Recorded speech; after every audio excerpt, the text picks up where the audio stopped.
So am I the only adjudicator for today? Yeah. You can sit here and control the slides, by the way. We need someone to do that. Are you debating? Yeah.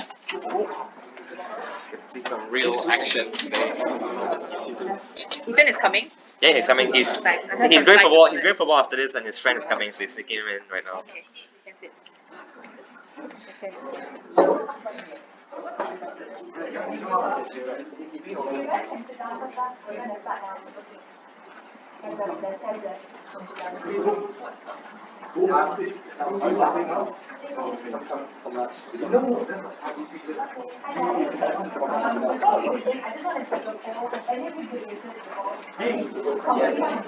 I debate structure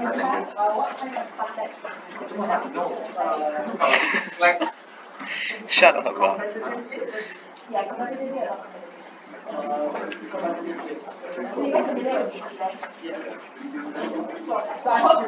About to troll the group now. We're about to troll. So the others know how to debate more than us. Yeah. Okay, next slide. Okay, so this is generally what we'll be doing today. Number one, we'll be going through what the basic rule of procedure are, and basically how the debate works. Then a little bit of background on what debate topics are, how should you tackle them. Then some argumentative strategies and some general tips and tricks. But before we begin, we'll kind of be doing a mock debate session for you guys to watch. But this will be reduced, so we're not doing a 3v3 because we don't want to take up too much time for the workshop. So you'll be hearing 5 speakers in total. You'll hear 2 first speakers, 1 second speaker, 1 third speaker, and you'll hear 1 reply speaker. Just for variety for you to listen. And slight disclaimer, the committee is also trying very hard to do the workshop. So it's not like we're going to be like, we're not like the authoritative way on how to debate. So it's just a general guide for. Go to the next slide. Okay, so this is the committee, obviously. Some very interesting pictures here that we decided to leave in, but Jordan is our president, he's over here.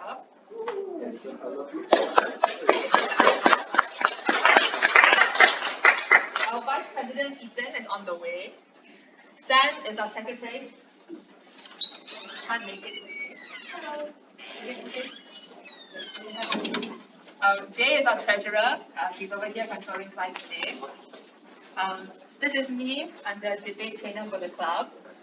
Yeah, I know, right? I look a bit pale here for some reason. Lighting and a bit of makeup, you know. Kathleen is our everyone trainer. Hannah is one of our publicities, and our other publicity is Ethan. Also Ethan. There are 2 Ethans. Okay, cool. Okay, before we go into the mock debate, there are just some key terminology you might want to know about. Otherwise, you're kind of going to be like, what is she talking about with this whole workshop? Okay, so number 1 is a motion. So it's just a fancy word in debate that describes the topic that is being debated. So the motion is usually a statement. For example, a good example of a motion is, this house believes that mint chocolate chip sucks. So it's a statement. If you're government, you support the idea that mint chocolate chip sucks. If you're opposition, you think mint chocolate chip is great. How many of you guys actually like mint chocolate chip here? 1, 2. Oh, that's almost half. I think non-mint chocolate chip is still on the community. Don't want to be friends with you anymore.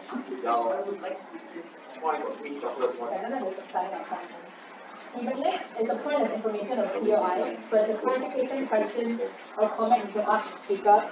If you have any questions for any of us throughout the debate, you should give them in the form of a POI to practice. So if you want to ask anything about the presentation, you can just raise your hand, say POI, and we'll decide to take a question. Oh yes, so let's just try. You guys can just raise a POI about what any of the other 3 words mean. POI. Accepted?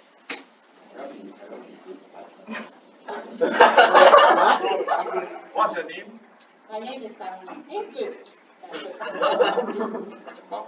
Okay. So there are 3 main, these are the 3 main metrics for debate in Asia parliamentary, how it's marked. They're manner, matter, and method. So matter is like the content of your argument. What are you really trying to say? Like, what is your argument made of? So they may include your facts, evidence, statistics, definitions, and what mechanisms you're including. So if there's an argument and you're trying to implement a policy, how are you going to do that? For manner refers to the techniques used to persuade your audience. So your eye contact, your body language, expressive tone, where are you emphasizing? Are you emphasizing on the points you want the adjudicator to really listen to? That's all about manner. And then you have methods, which is your overall structure of your debate and speech. It means at the very start, did you tell everyone what your arguments are going to be? Is there a structure that you speak at? As well as your team structure. So is your argument consistent across all three speakers? A debate is a team activity. It's not a one-man show. So it's really important that you have cohesion among your teammates. Okay, next. Okay, so we will be debating. Wait, they're not James. The screen is frozen. No. Freeze the screen, please. Is it frozen? Oh, yeah, it is. Yeah, the projector is frozen.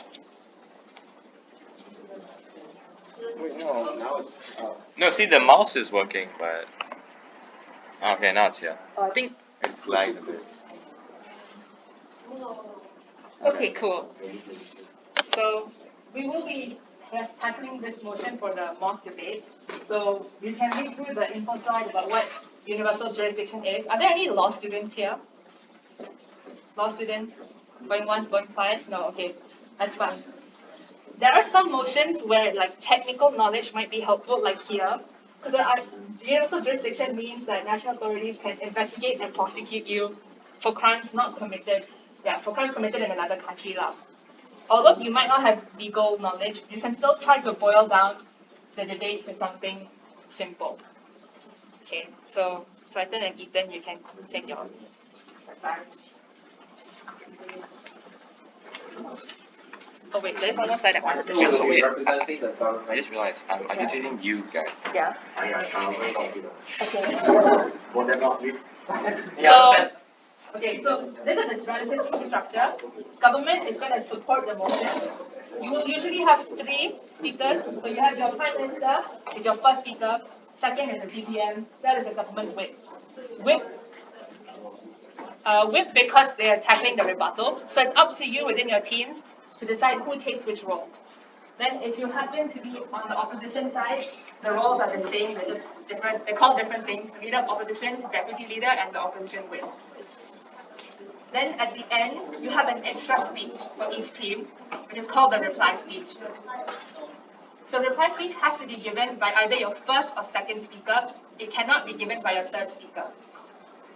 A reply speech, basically you aim to summarize the whole debate and give a biased judging of who you think won. Obviously, don't say that the other team won in your reply speech.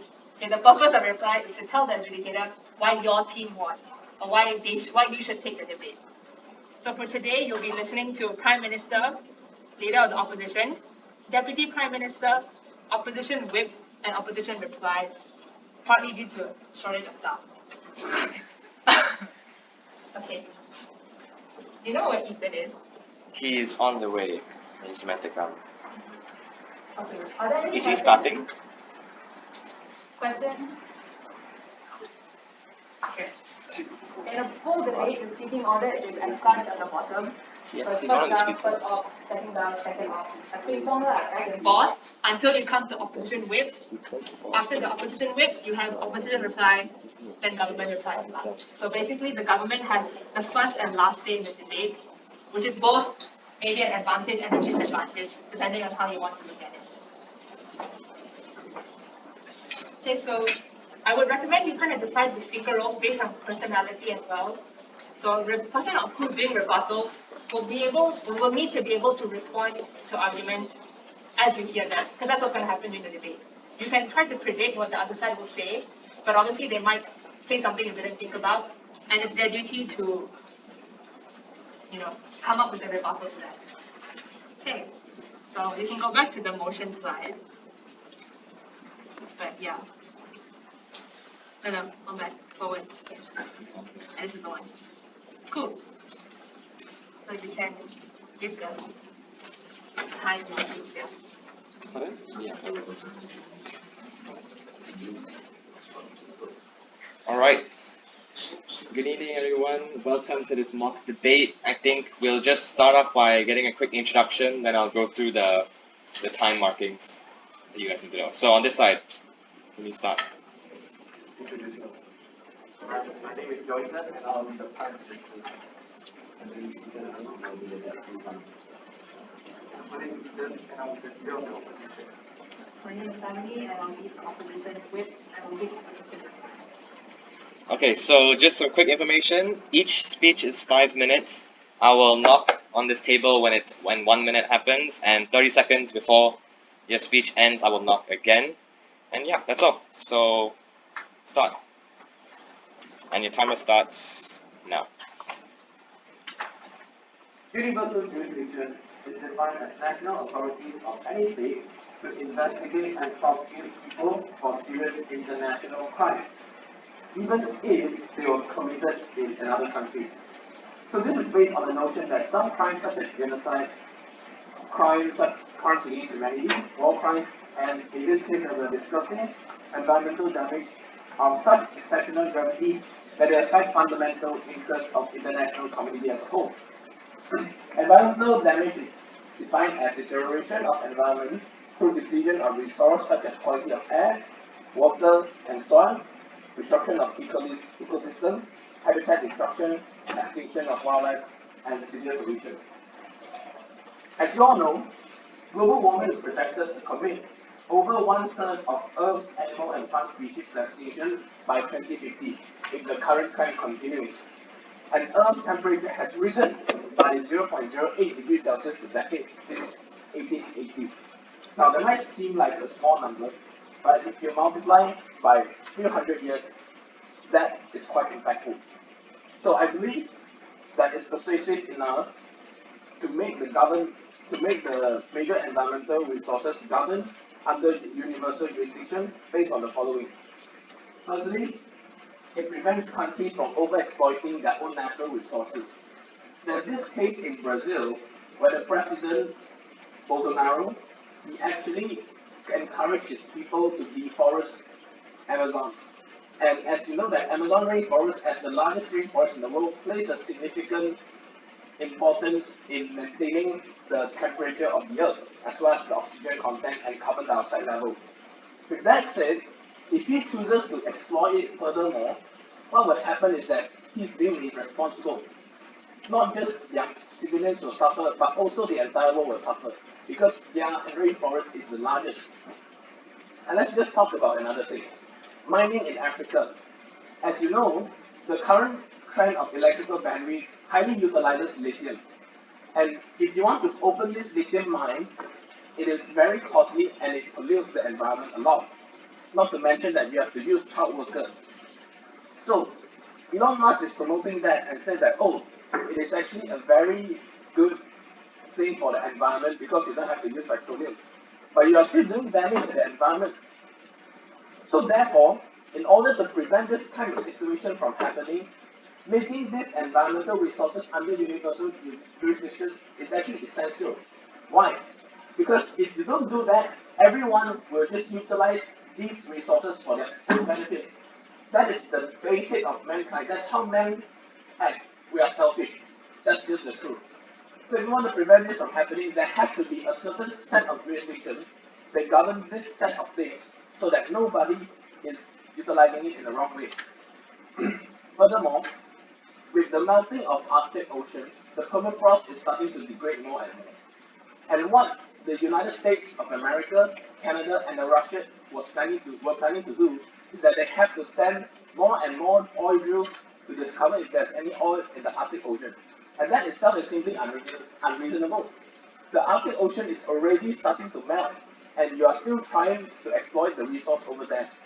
So therefore, yes, In the case of President Bolsonaro, would you agree that his irregular comments that he has encouraged deforestation are not equivalent to him actually implementing policies that actually carries out environmental damage? Therefore, is he really subject to universal jurisdiction for just comments? okay, for this matter, right, if a leader is encouraging his people to kill, to kill among one another. Isn't it a war crime? Because it's like you are trying to encourage people to kill other people. Let's say Hitler encourages his citizens to despise Jews. So everyone is also despising Jews. So that makes Hitler a bad person. Because you know that humans are docile creatures. We are easily influenced by surroundings. So if the president says so, then everyone will be, oh, since the president allows it, the government allows it, why not I just do it? So that's the thing. Alright, that's all from me. Thank you.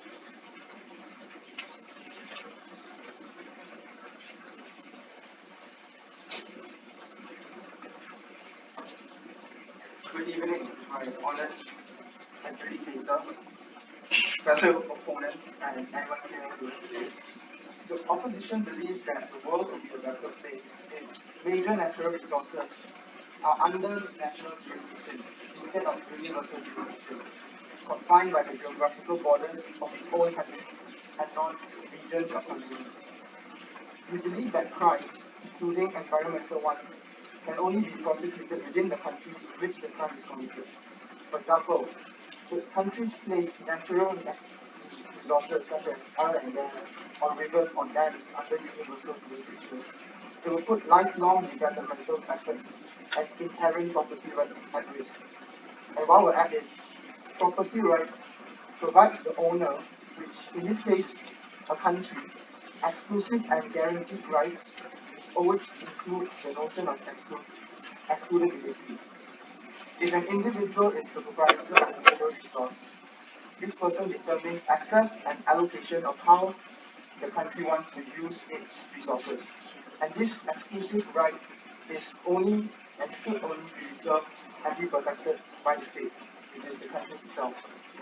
Furthermore, national jurisdiction works better because every country is at different levels of development.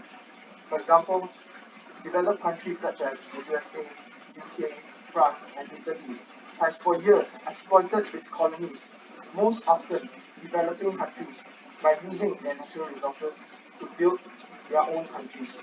So it's only fair that they be given the same opportunity to use these natural resources for their own good.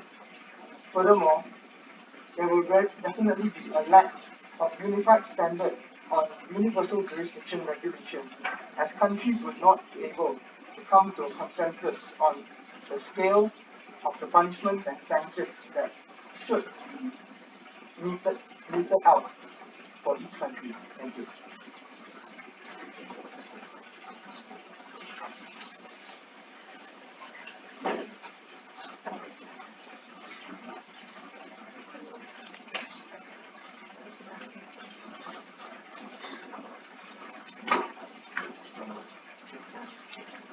Your time starts now. So, as the Prime Minister has mentioned, universal jurisdiction is the main cause that we can actually regulate and control the environmental balance that has been wreaking havoc to our countries in all over the world. Essentially, why should we follow it's more of a point that a country universal jurisdiction will allow countries to be completely regulated, ensuring complete safety for societies that certain countries lack due to the unreasonable exploit of certain countries mentioned. Climate changes, the polar caps melting, so as many other factors such as the rainforest, and a complete excess deforestation. This is why the majority of the countries that are underdeveloped are suffering due to their lack of resources and the monetary power to purchase said resources. Moreover, the life expectancy of each country, such as the ones that afford most of the resources, are rather high compared to those that are undeveloped or still developing, because they lack the control that universal jurisdiction can bring, which is regulation and control as a whole. Not much can be said on this part other than, yeah, I think my part is kind of short. Yeah,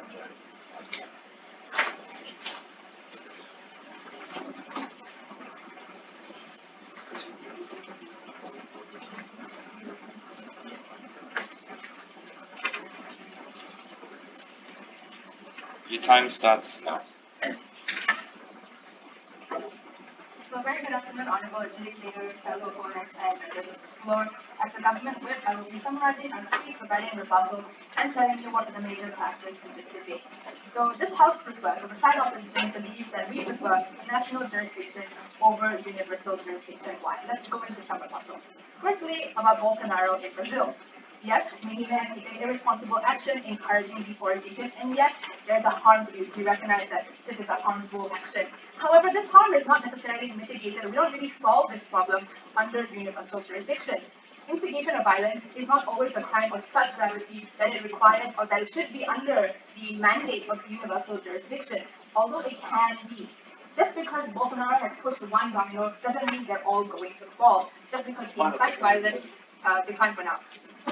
Just because he made this statement does not necessarily mean that there will be an increase in deforestation in Brazil. Now, let's take a look at the situation in a bit more detail.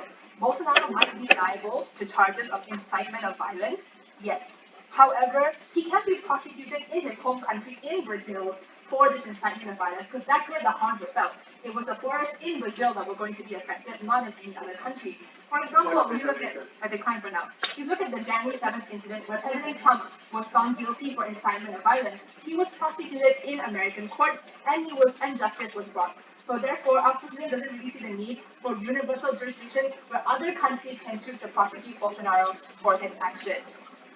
Now let's move on to a few more summaries of this case.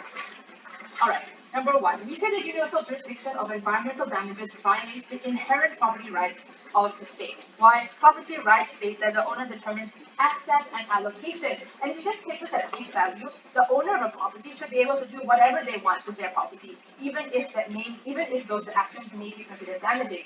However, opposition understands that this is a very black and white situation, and the world isn't like that. Let's look at this with some nuance. We believe that property rights should be exercised in accordance with environmental law in the country those environmental resources are located. And any abuses of this law can be prosecuted in the country itself, and there's no need for universal jurisdiction. The abuses can be handled and prosecuted in sovereign courts. We also believe that universal jurisdiction just introduces further complications and a new way for countries to instigate geopolitical instability, accepted. What kind of further complications will universal jurisdiction bring if the national jurisdiction is not clear on what should be done on protecting the environment? Okay, brilliant question. What if state governments are not going to be able to enforce environmental law in their country? Let's look at the example of, for example, Malaysia's government. Let's say Petronas is drilling irresponsibly in our waters in the South China Sea. Countries like the Philippines may find, or Indonesia may say that this is potentially environmental and damaging to the overall ecosystem of the South China Sea. Yes, we recognize that the Malaysian government has a conflict of interest. One, they want to have more gas revenues and are disincentivized to charge Petronas or prosecute them for any of these occurrences. However, we also recognize that countries have other mechanisms of pressuring the Malaysian government into prosecuting Petronas. Countries like the Philippines and Indonesia can take to political sanctions, stopping political relationships, tariffs, trade restrictions on Malaysia to pressure them into making these decisions. Because what we think is, if this issue of Malaysia drilling in the waters is so of such concern to Philippines and Indonesia that they would seek universal jurisdiction, they of course will choose to punish Malaysia through other means, which can actually be more powerful for a few reasons. Number one, the fact that the effectiveness of universal jurisdictions hinges or is contingent on the fact that countries are going to accept the verdict. What is the point of a guilty verdict if a country is not willing to recognize that verdict as true because it did not happen in the country of origin? For example, let's look at the case of Indonesian haze. Let's say Indonesian companies are burning forests and creating haze. Just because the Malaysian court finds them guilty of environmental damages doesn't mean that there's going to be a change. Yes, they have been found guilty, but who has the authority to enforce that on these companies? It's the Indonesian government, the national sovereign government where the crime was committed. Therefore, we believe national jurisdiction is more effective and more likely to result in protection and management of environmental resources. To conclude, we do believe that these are the reasons why national jurisdiction is preferable to universal jurisdiction for all of the reasons set forth. Thank you for listening. I'm going to have to keep the reply now, right? Yes. Okay, so I'll be giving your reply to you now. 4 minutes, right? Yeah, 4 minutes. Ladies and gentlemen, today we've heard some arguments about why universal jurisdiction may be better than national jurisdiction and why national jurisdiction may be better than universal jurisdiction. Throughout this debate, and for this reply speech, I'll be looking at the three major stakeholders that are affected by this debate. So who is affected by whether or not resources are under universal or under national jurisdiction? Number one is that we have the defendant, or the accused person who is accused of environmental damages, and the person being held or being tried in court for these damages. We believe that the accused is better served under opposition's world. Why? Number one, for a crime committed in Malaysia, and the Indonesian government decides to pursue or investigate the person in Indonesian courts under universal jurisdiction, they will need to extradite the person to Indonesia. And extradition can provide complications, can lengthen the process, and make justice being served take a longer time. Additionally, we also believe that it's better for people to be prosecuted in the country where the crime is committed, mostly because, number one, there's a better understanding of the context of the situation, especially with environmental damages. The environmental resource is located in that country. Surely there are some political or social, cultural nuances about the use of that resource in that country that are better understood in home courts. The next stakeholder are the governments of the countries where they own the natural resources. For example, Brazilian government of Brazil in pertaining to the Amazon rainforest, or the Malaysian government when we're looking at our oil and gas reserves and our coastal waters. We believe that national jurisdiction protects the property rights of these states, of these owners, to determine the use and allocation of their sovereign resources. And we also acknowledge that this right includes a duty to environmental protection. However, opposition is willing to concede that governments may not prosecute state actors due to a conflict of interest, and we're willing to give this to side government. That yes, perhaps international actors may in some cases be better suited to prosecuting or filing these cases. Although opposition has provided a safety net or countermeasure, which is international pressure and economic pressure, in order to pressure countries to take pro-environmental courses of action instead of damaging ones. The last question is, who benefits society? So in what world is society better? In what world do we better protect all our precious environmental resources? Side government has shown that there is an urgency to protect these resources, and we completely agree. But why do we think that side opposition is a better world for everyone? Number one, opposition has told you that accountability isn't mutually exclusive. There's accountability on both sides for actors who violate environmental law. It's just that they may come in different shapes or forms. On side opposition, it comes in the form of sovereign jurisdiction, as well as international pressure when other countries are needed to pressure a government of a sovereign nation in order to take action against their own actors or against themselves. We also believe that shared resources, or shared jurisdiction of resources like the Amazon basin, which the Amazon rainforest is in like 9 different countries, is already happening and already in place. If bordering countries feel that another nation's actions is threatening their resources, they can already take up that action against the country. There is no need for a universal jurisdiction to be taken place, because all of these conflicts, all of these questions about the resource use are very much related to the first line of impact, the people who are living in the country that is impacted by those resources. So in conclusion, this is why we believe that side opposition takes this debate, and why national jurisdiction is preferred to universal jurisdiction, i.e. the status quo is preferred to universal jurisdiction for environmental resource jurisdiction. Thank you.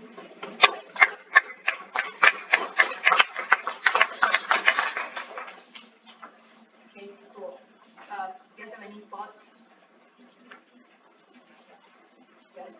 So you're writing, so I see. Look, you can also any thoughts, any critiques, you can feel free to point out. Can the opposition whip add on points? Okay, opposition whip is not meant to be able to add on points, so we don't have a second speaker for today. So unfortunately, yeah, I will point that out later. Technically I'm not allowed to do that. Yeah. No, okay. Do you guys have any thoughts on this topic as a whole? I think it's quite difficult as far as it goes, but the ones for the competition are not this hard. Yes.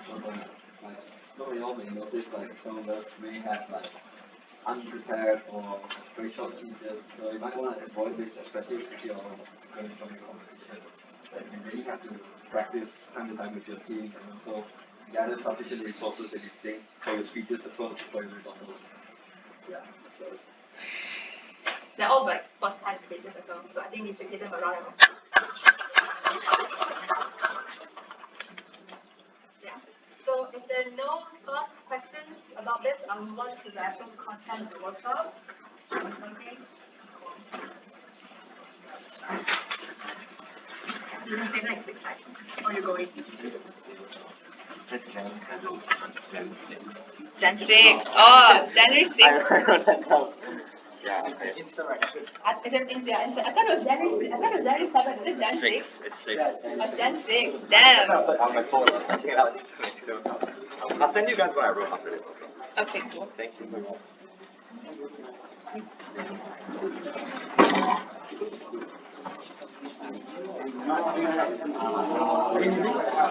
Wait.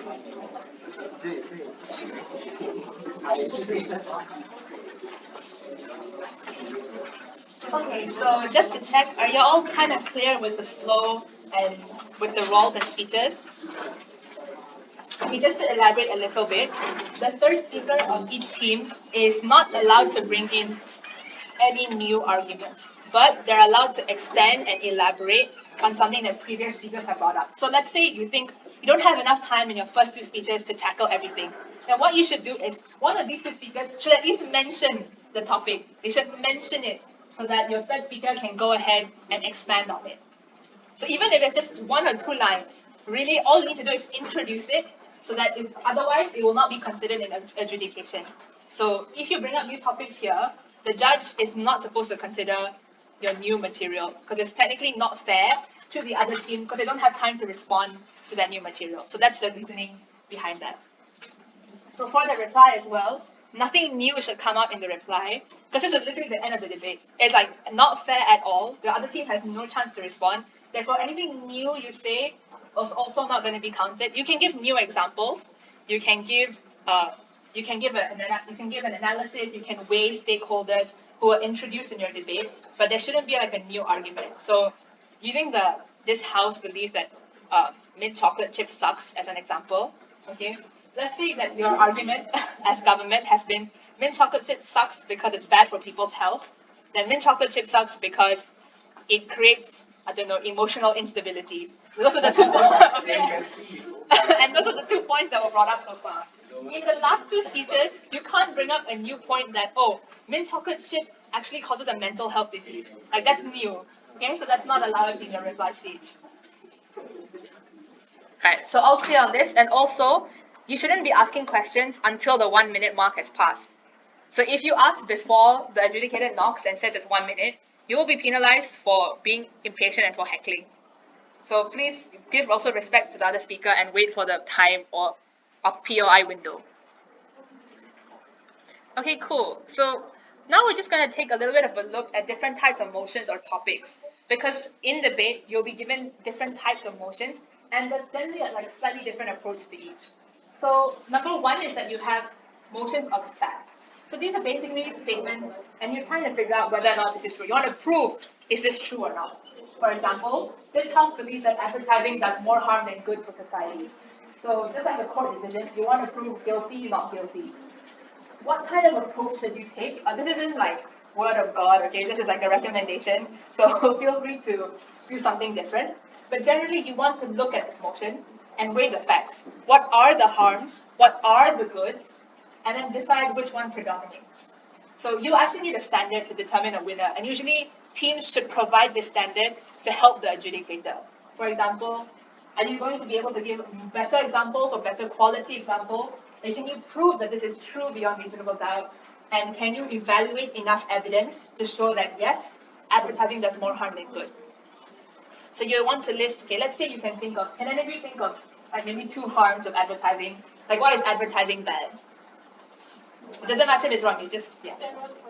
Okay, you can propagate stereotypes. Anybody else?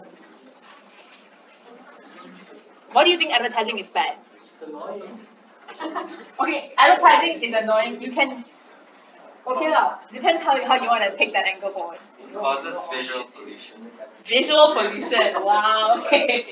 I think that's a bit harder to argue, but you can also say that advertising does more harm in that it influences people's opinions. You're changing people's opinions. So to what extent are you removing their freedom of choice if you're trying to influence them this way. Yeah. So those are some harms. And then you would like to say, how do you measure who wins? So for measurements, it's good to think about who's affected. Like who are the stakeholders in the debate? You want to talk about there's more harm than good to society, how? That kind of thing. Okay, then we also have motions of value, and I think these ones are typically harder to debate. They're basically asking you to prove whether something has or does not have value. Okay, for example, this house believes that Shakespeare is the world's greatest writer. So the value term here is, greatest writer. So when you read this, naturally you're going to ask, what on earth does the world's greatest writer mean? And that's something you have to answer in the opening speech of your debate. Okay, so you should also develop a list of criteria, and you have to prove in your debate that Shakespeare meets this criteria to win. Okay, let's just do this as like a quick exercise. What are some criteria you would use to prove this? So, what are some criteria of greatest writers to you guys?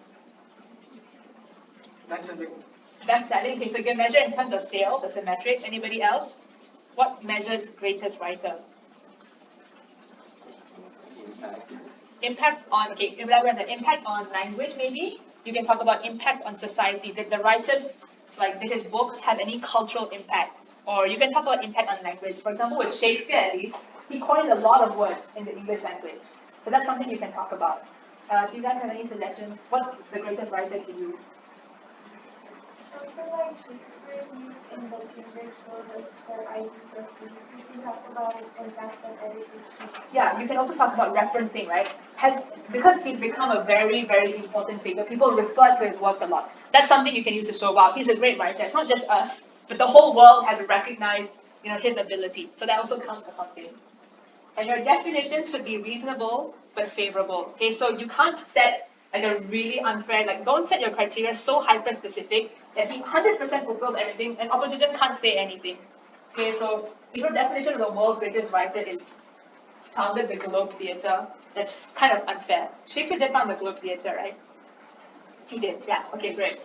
So that's an unfair example of a definition, and you'll be penalized for that. Or opposition can actually say, "Hey, that's really unfair. Here's another definition."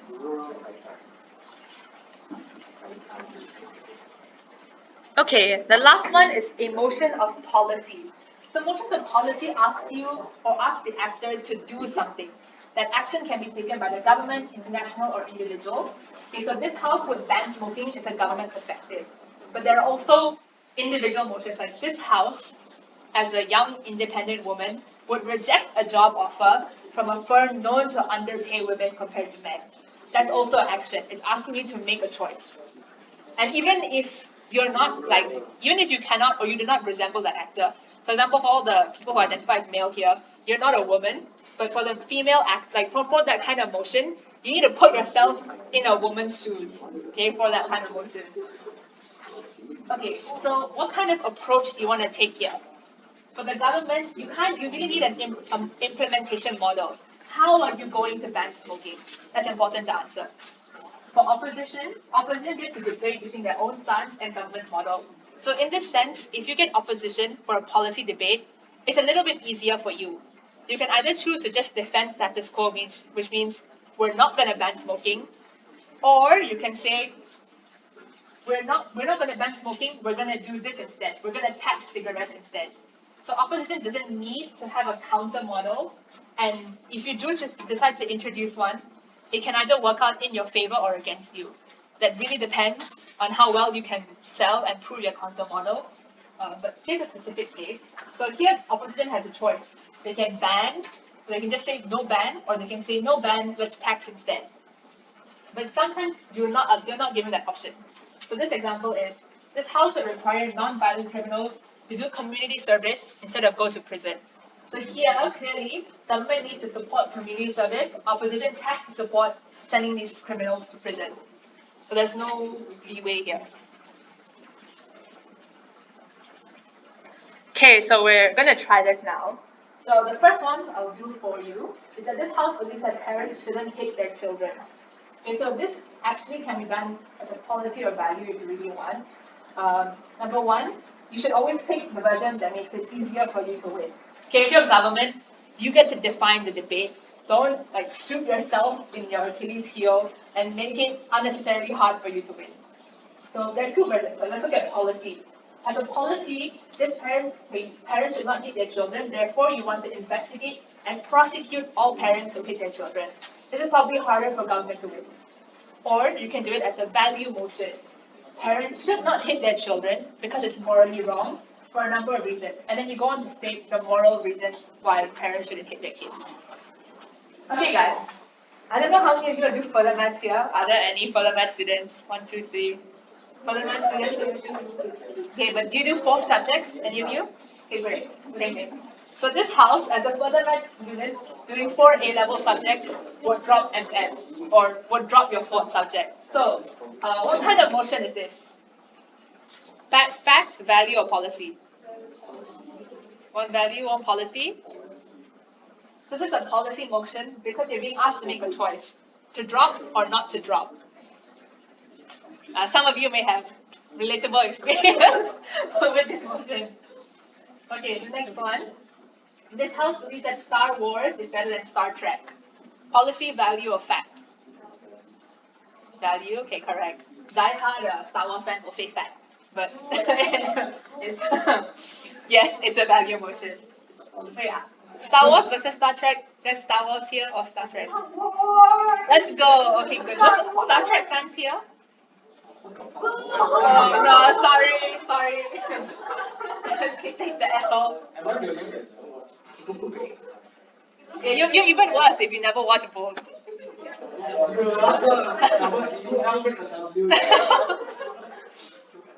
The last one is this house regrets the perception that soldiers are heroes. So do you think this is value, fact, or policy? Yes, it's a value. Because the one here is regret. Cool, guys. Good job. Okay, so this is something that I hope is not too boring. But definitions are quite important, especially for the first speaker. So Prime Minister, leader of the opposition, if you're the first speaker for your team, this is something you should really consider because a good definition is going to basically determine what the debate is about. And it basically defines the whole, it's an interpretation of the motion. So you should give this in the early minutes of your speech. Like Jordan gave it, like the first thing he said was he defined what the motion was. So an example here is this house supports capital punishment, which is death for drug dealers. So what are some parts of it? We're going to just break it down into 3 parts. This house refers to the government. You don't really need to define it, okay, so waste of time. 2 is capital punishment. This is something you should define. So capital punishment is maximum punishment given to criminals in the form of a death penalty, and drug dealers. So this is probably like the most important thing for you to define. If you define drug dealers as, if you don't define it, side opposition is going to say, pharmacists who work at the pharmacy distribute medicine. Medicines are forms of drugs. So are you saying we should give capital punishment to pharmacists? That is not likely to happen. But if opposition wanted to, they could. If you never define what is a drug dealer, doctors, pharmacists, all of them could know, okay?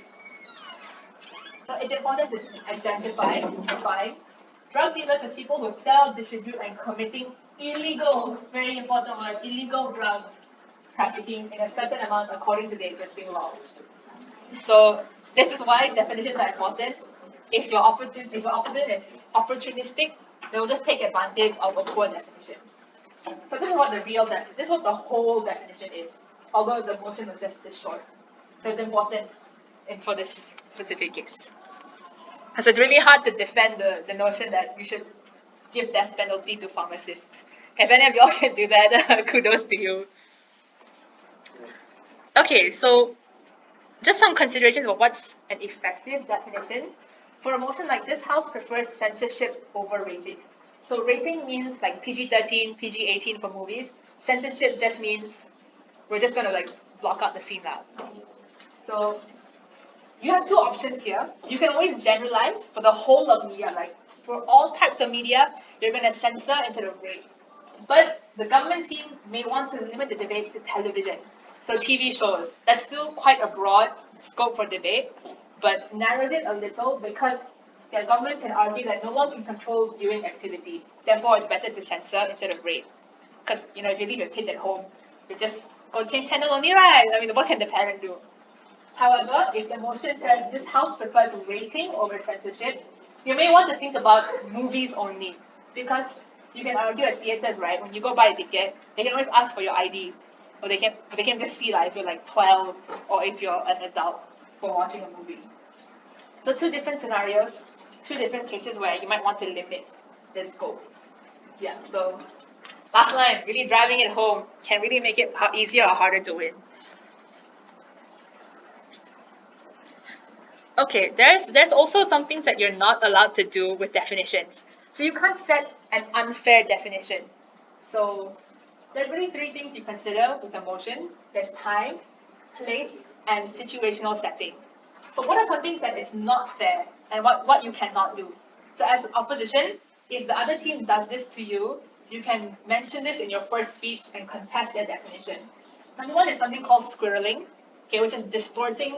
I don't really know why it's squirrel, but I guess it's like curve. They take it away from the original, or it's distorting the definition to limit scope. Because we look at the smoking thing again. This house believes that smoking should be banned. If government goes ahead and says smoking is the act of emitting residual gas rays from vehicles, which causes a lot of pollution, that's a very wrong definition of smoking. This is quite implicit in the motion that smoking is referring to cigarettes. So that's an act of squirreling. So opposition can say we disagree or we would like to contest this definition. Next thing is place setting, which is like choosing a hyper-specific location not in the motion.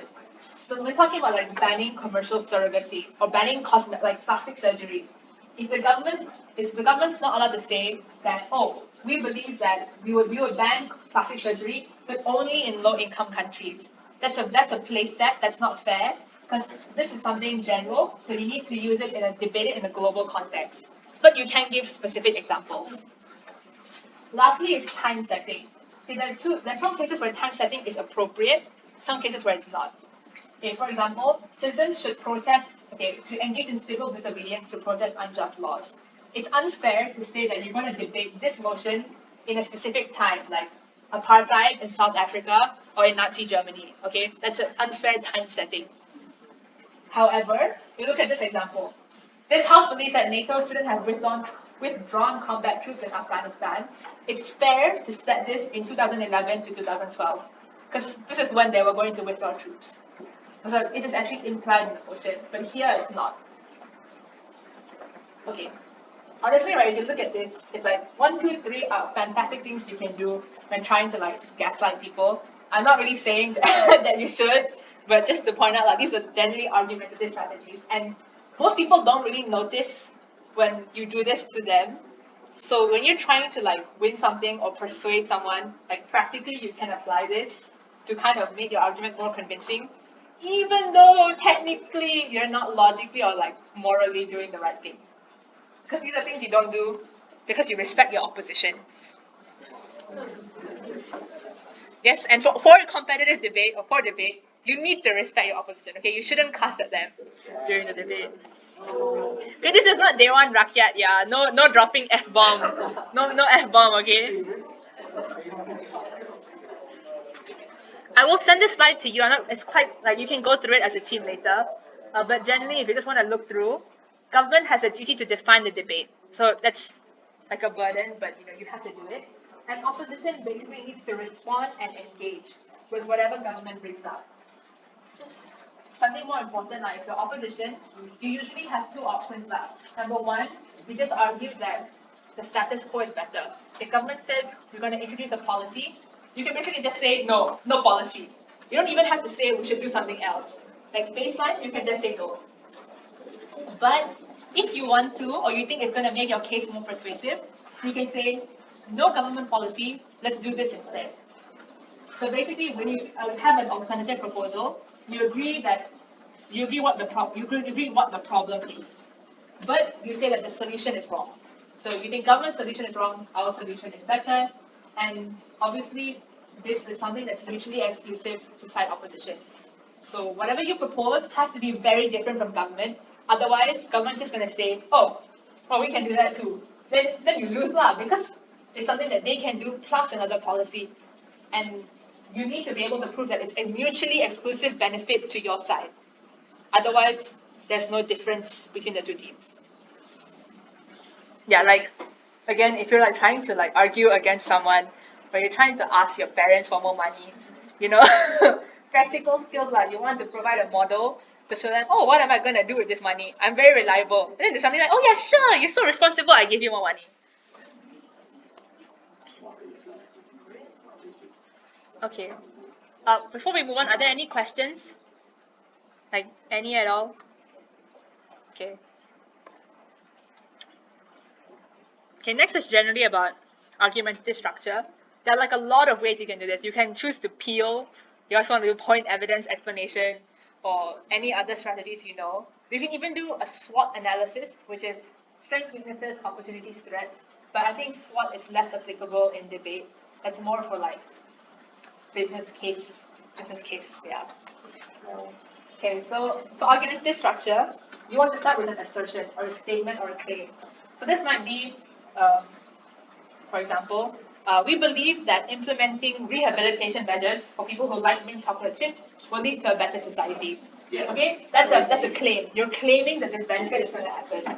Then you need to explain why this is true. So this is the because. Then you want to give some evidence or give an example. And examples can be, you don't have to quote statistics, okay? Like there's no need for you to like read like COVID figures off a chart.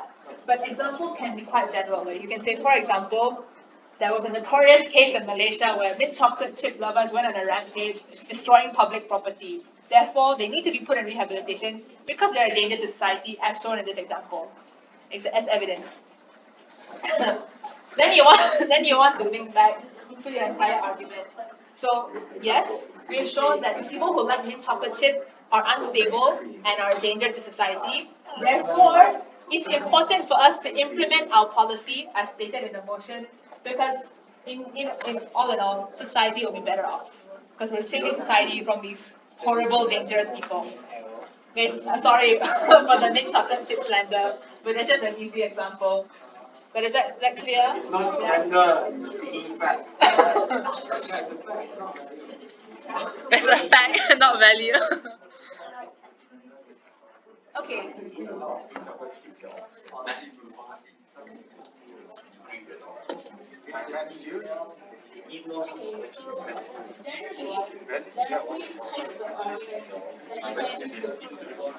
Number one is the moral type. So you can claim that something is consistent or inconsistent with social norms. So for value motions, usually you'll have moral arguments. So you can say that it is agreed that the right of life can be taken for extraordinary crime. The death penalty, you might argue, is ethical. It's okay in the event of extraordinary crimes like maybe war crimes or genocide. But we shouldn't apply this to drug dealing because we don't think drug dealing is an extraordinary crime. So here, or like on the drug dealing motion for the capital punishment, you would want to argue that it's immoral to kill drug dealers for this crime because the magnitude of the crime is not that great. So you want to prove things relating to the crime. People who deal drugs, they're not always doing that out of their own will. There may be extenuating circumstances forcing them into these situations. And drug dealing, not always very, very harmful. There's some like, there's like different classifications of drugs, right? So they're like drugs like weed. They don't think they really do anything. They're not very addictive. So like points to argue that. Okay, so cause and effect. Actually, wait, can you guys give me any examples of a moral argument? Like any example of not in this context, but any kind of moral argument. Let's say, I don't know. Huh? Crossing the red light. Okay, so why is crossing the red light wrong?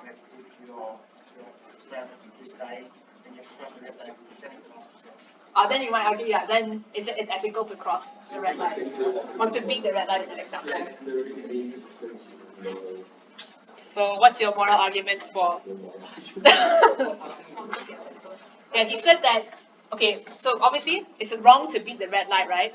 But the moral argument here is if your friend is dying and you need to rush into the hospital, it's ethical for you to beat the red light because there's a greater, it's like the means, about the end, not the means.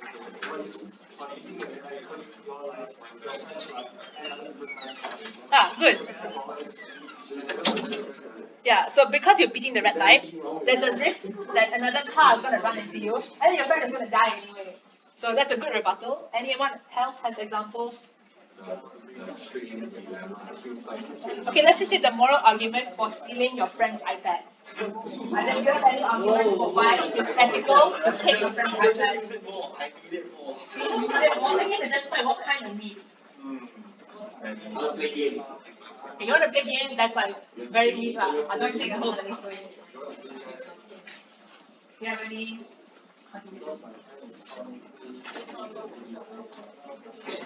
Okay, fine.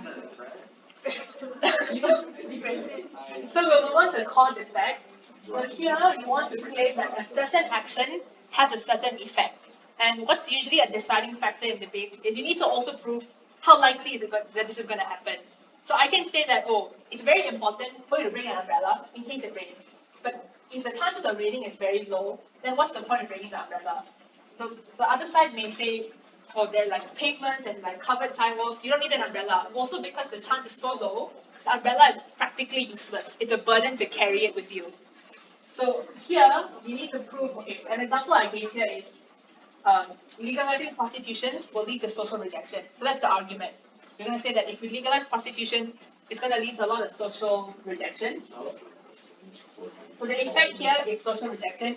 The cause is legalization of prostitution. And you have to explain whether this effect is bad or good. So social rejection, is it always going to be bad? Yes or no? If you think that prostitution is harmful, social rejection might incentivize people not to go into that career. Therefore, you're going to have lower incidences of prostitution, and that's going to be better for society. Yes. Yeah, they can. That's why it's important to do one thing is about likelihood. Like, what are the chances of this impact happening? The other thing you can do is stakeholder, like who is affected by your claims, and you try and see who is better on which side. So, do you guys have any examples for cause and effect kind of argument? So you can state a premise, something you want to a claim, and then you have to prove what's the effect. So I'll do one. Chemistry students are on average more depressed than other types of A-level students.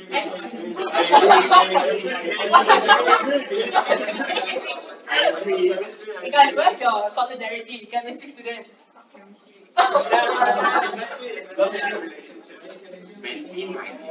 Okay, so the cause is chemistry is an extremely difficult subject. It requires a lot of memorization, and the concepts are very difficult to understand at a molecular level. Therefore, students give up trying to understand or spend so much time trying to understand that they're just so tired they become depressed. So that's the cause effect.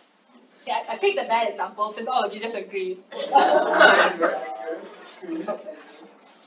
Guys, okay, I'll do anything on another one.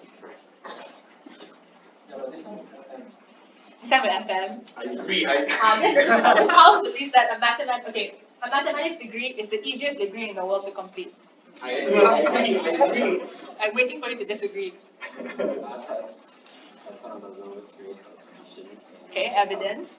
Top unis, so it's very evidently not an easy degree to get into. And plus, you can deduce that the content or the difficulty of the degree is not that easy. Okay, anyone want to rebut that argument? Can you see anything wrong with that? Where is somewhere where you can prove that no, mathematics is an easy degree? Mathematics is just practice, so.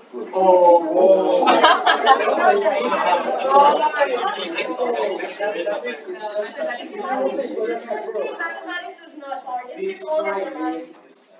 Imagine.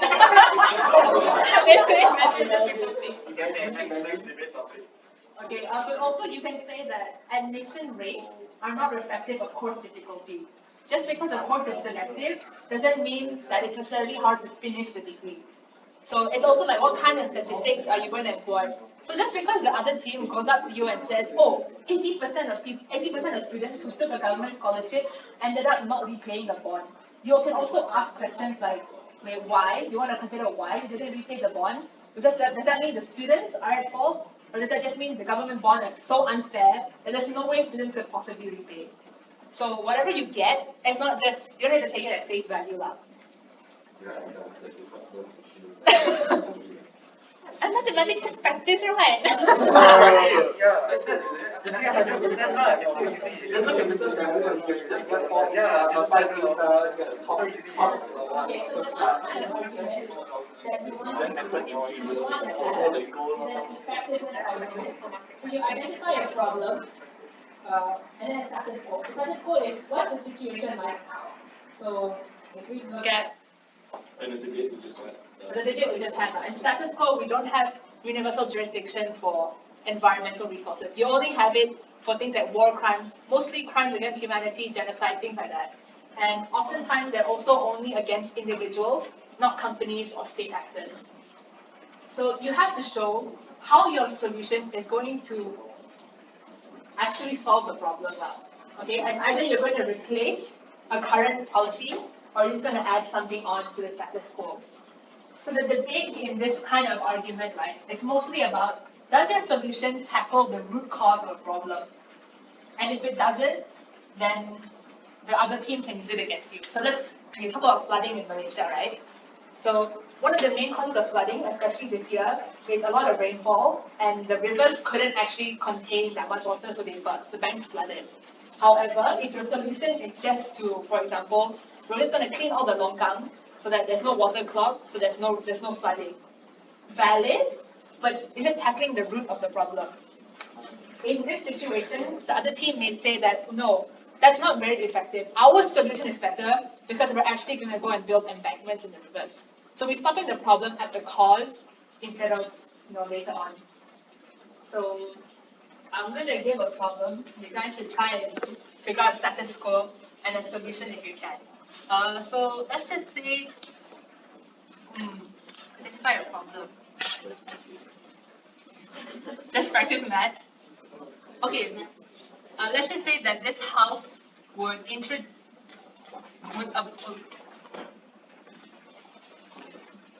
sorry, I should say this. Do you have any problems that you're currently facing that you would like a solution to?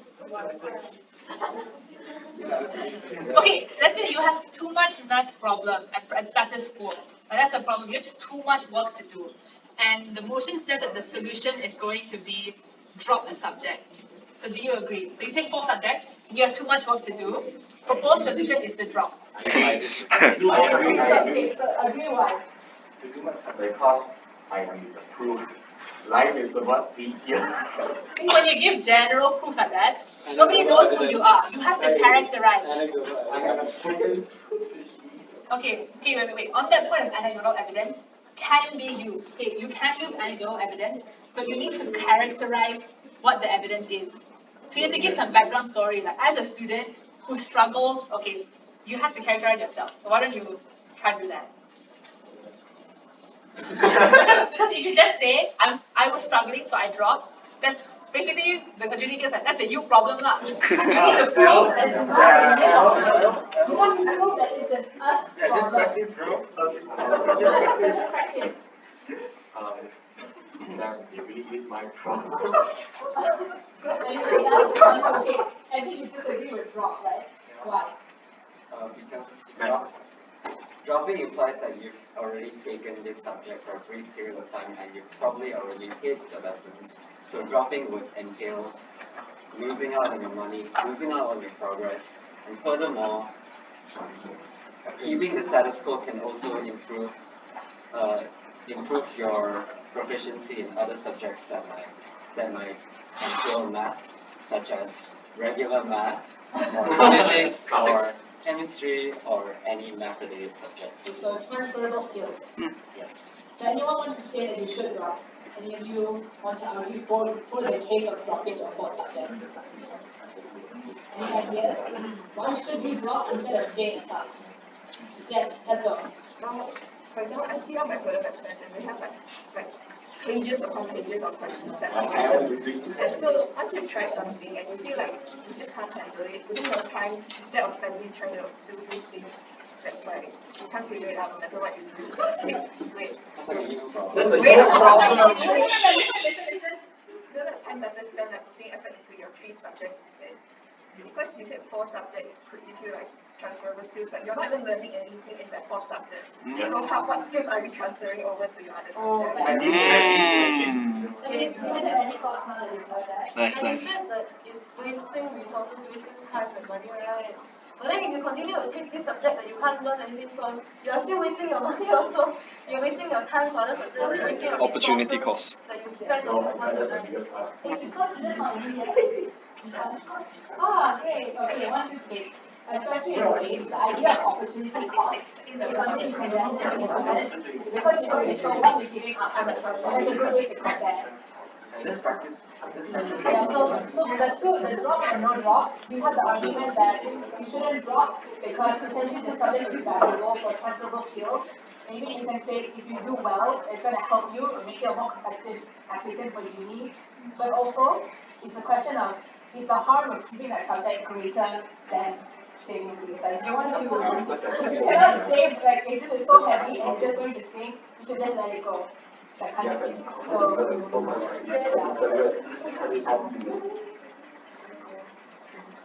okay, cool. So, this is almost bringing us to the end of the workshop. So, there are some resources here that you can kind of check out if you feel like you're still not too sure. There's this YouTuber, okay, there's this guy, I think he's Singaporean, I don't really know. But his YouTube channel is called LearnDebate.net. He has really nice short videos. So all his videos are like 6-7 minutes long. You can kind of watch, especially for, okay, let's say you're the Prime Minister or you're the whip, and you're still not too clear what your role is. Then he has specific videos for every speaker, so you can go and check these out if you're still wondering. Also, there's this handbook that was made by the Jogja Debating Forum team, so it's an Indonesian one. You can go and search it up. It's like 100-something pages long, so obviously don't go read everything. But you can like scroll through, there's some chapters of interest if you want. Also, you can watch MIDP debates on YouTube. You guys know what MIDP is? So MIDP is the Malaysian Institute for Debate and Public Speaking. They've hosted a lot of debates over the past years, online ones that they have recorded and put onto YouTube. So you can go and watch, because I think they have live streamed all their finals and some of the semi-finals. So it's good to go and watch if you just want to hear what AP really sounds like. For the semi-finals and finals, we're going to restrict internet access. Yes? Yeah. Yes. But for the semi-finals and finals, we're not going to allow it because AP is traditionally no access to the internet. So whatever matter, whatever you want to bring, you need to print or write it out and you have it on paper. So you won't be able to use devices for semi-finals and finals. Semi-finals on Friday.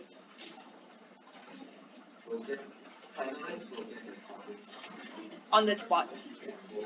Semi-finals will also be on the spot. 20 minutes. Okay, so just to give some context, for the semi-finals teams who are in the semi-finals, okay, there are 8 teams, right? So 2 will advance, 4 will advance to semi-finals. Those 4 teams will not be able to have internet access for their debate, but the other 4 will debate the same topic, but because it's not a semi-finals, you will have internet access now. So it's just for the teams who make it to semi-finals and finals, to make it a bit harder lah. Sorry. Yes. The prices is up to 200 ringgit, right? Yes. As in like, so if you get the first place, how much do you get actually? The champion team will get 150 ringgit, and the best speaker will get an extra 50 for themselves. Yeah, so basically if you best speaker plus team win 200? 200 lah. So the speaker have to be from The winning team, no. Mm-mm. So the best speaker is based on your point total lah. So, let me go back to the first slide. Okay. Yeah. One back. Okay, so for marking of your speeches, as I mentioned, you'll be each speaker gets a score out of 100. 40 marks is given for matter, 40 marks is given for manner, and 20 is for method. So typically in AP, they don't give you like 0 or like 10 out of 100. In AP, usually like an average speech is considered to be about 50, 60 marks. So it's not like you're gonna get 20 out of 100. Watch Yeah. me. So Challenge. Yeah, the challenge. But yeah, so the emphasis on marks is here and here. So under manner, just to clarify, right, your fluency in English is not considered. Manner is more about how you choose to speak with whatever speaking ability you have. So you don't need to worry about that. Any other questions? I mean, must speak in English. You must speak Don't give some cha-cha mix of some here and there. Yeah. But the debate should be fully in English. and that's another thing, yeah. No personal attacks. You can give a rebuttal. Ah. A rebuttal is not. Oh, it's so unfair. Why you wear shoes like that? It's stupid. That one will be. That one will be too realistic.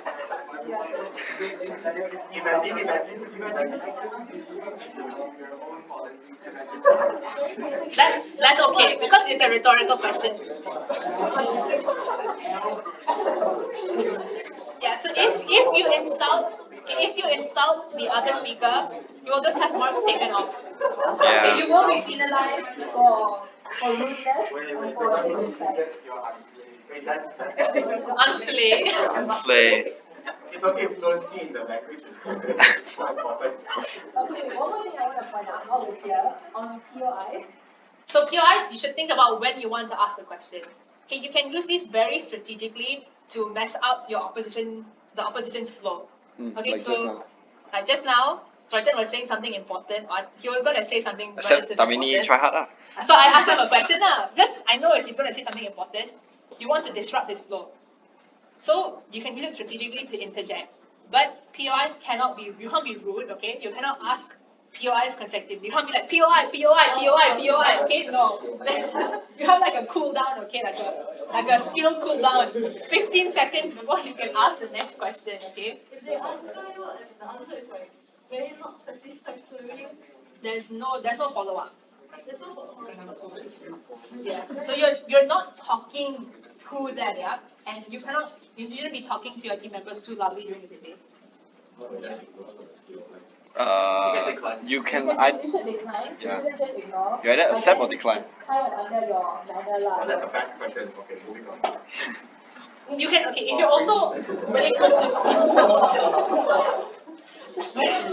if you accept, hear the question and you don't answer it, the adjudicator will weigh it, yeah. Like it is weighed. Question is accepted. Moving on. Moving on. Okay, but if you don't know how to answer, you should just try to gracefully move on. You can acknowledge that this is a great question. I will come back to it later in my speech. Okay, that's like a classic trick. Doesn't matter if you don't come back to it at the time. It's just gonna sound like. Because there's no follow up as well. So. Yeah, that's all. You can do that as well. You can delegate the task to another speaker. Okay, if you're the first person to speak, you can say, bring in question, this will be answered by my next speaker. Because if you don't have the time, for 5 minutes, maybe you don't have the time or like mental gymnastics to answer, you can just pass the torch. Okay. But also, That's very good. Your teammate will answer for you. Okay, one more thing is that a poorly answered POI, okay, when you get a question, you can take it as a disadvantage or a threat. If you answer it poorly, it's not going to reflect well for you on your score. You might not be penalized, but you certainly won't be awarded anything. So you can get like +1, +2 marks for a good response. Because it just shows that, number one, you're engaging with the content. Number two, you're also being able to formulate your rebuttals very eloquently. Yeah. So obviously, if you want to be malicious and you can set someone on the crux of their argument, you can ask, and if they accept, and then after that, usually people are like, they're like, I don't know how to continue, because you interrupt their flow, you might just forget. And then in which case it's like a big W for your team, because they can't even say their argument. Okay, POIL, that's a statement, and you will be, that's not adding anything. You have to ask something or say something substantive. What's POIL statement? POIL statement. I believe you're wrong. Objection here, say, okay? Oh no, don't bring all that nonsense. Jack, you cannot hear say. This is just Asian Parliament. Asian Parliament, for the most part, is. Let's just think of Singapore, okay? That's your role model for Asian parliamentary. Our one. No. No. Don't go conclusion. That's all lah. We'll go to the last slide. Thank you. Okay, so if you guys want, you should scan these QR codes. The one Here is to get the handbook. Have you all seen the handbook? You have access to it. Yeah, you guys better take a look. I sent it to you. Don't get no. You guys better take a look at it before your competition. They better take a look at it also. Yeah, you should, because the timing for the debate is here, and the general will be there. So scan this. You also have the topics. Yeah, the topics for next week's debate are in the handbook. Yes. Okay. Also, please scan this to join our WhatsApp. We'll be giving updates there, and we will release the draws for which debate or which team will be facing. Yeah. In the WhatsApp chat. So Discord don't have your QR code to join. I didn't know. Yeah, because it's very hard.